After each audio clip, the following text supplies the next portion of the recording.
Okay, what's up mga lods? Alam nyo ba mga lods kung bakit ang Bicol na tamaan ng bagyo mga lods?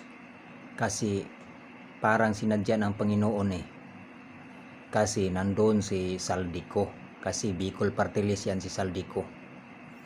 Sila dalawa ni Romualdez ang may hawak ng pira ng Pilipinas. Sinadya ng Panginoon mga lods para mabulgar yan si Saldico kung gaano si kakurap. Bakit nasasabi kung gaano siya kakurap? Kasi yung mga kongresman na yan, makalyado ni Romualdez, sila Saldico ay grabe, talamak talaga mga lods. Ito mga lods, binagyo ang Bicol sa bagyong Christine. Tinamaan ang Bicol. Yan si Bicol Party List na si Saldico. Ngayon, tama talaga hinala ko mga lods. Ito, grabe namang pira nito ni Saldico. Kasi bagyo.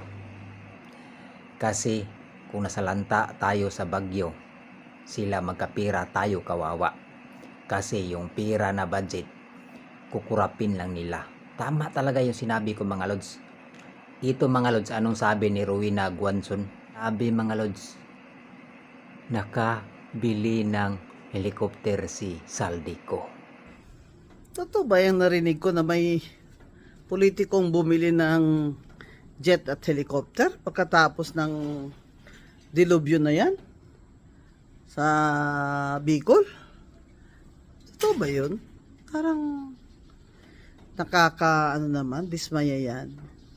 Kasi alam nyo, pag tayong mga public officials, lalo na yung mga elected officials, kasi sila yung sa Kongreso, sila yung 'di ba, sila ang pumapasa ng budget ng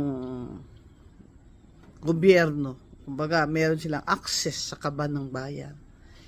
Lalo na po sila ay dapat po wag naman pong masyadong maluho. Okay, given na po, nasanay na sila sa luhong ganyan, noon pang hindi pa sila mga elected officials, dahil mayaman naman talaga sila, bakit naman po kayo nag-public elected office kung walang parang tawag doon, ostentatious display of wealth? Yan po ang objectionable dyan. Kasi sa panahon na mga tao ay walang-wala. Yung mga bahay ay sirang-sira. Hindi na nga makamasahe yung mga bulag. Makapaghanap buhay dahil ang kanilang clinic ay nasira din dyan sa Naga.